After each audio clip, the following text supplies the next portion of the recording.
the chase and the hunt, and I set the pace when I'm running. I always take what I want and I always give it 100. Don't need a bank, no I'm funded. Play the game like it's nothing. I'm always thankful for something. Don't take for granted, stay humble. Now wake up!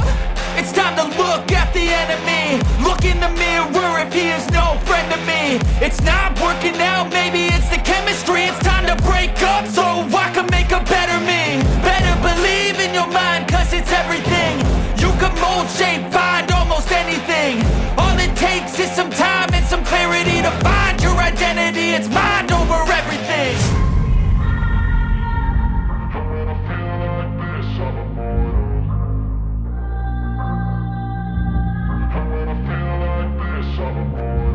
And when I feel like this, I'm immortal. When I feel like this, I'm immortal. When I feel like this, I'm immortal.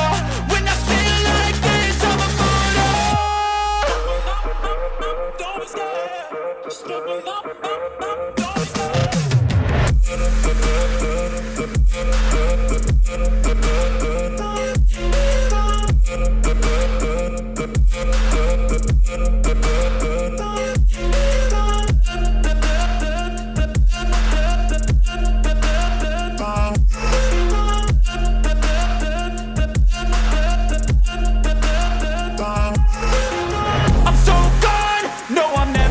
Back. I won't stop, I'ma fight until there's nothing left. It's so on, you're gonna be hurting bad, cause I've been to hell and back. You don't wanna make me mad, I stay strong, you will never see me crack. And if you get in my way, you're gonna feel the wrath.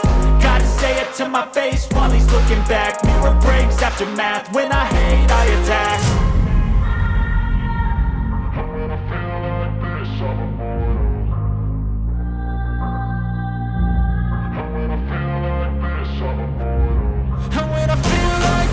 I'm immortal. When I feel like this, I'm immortal.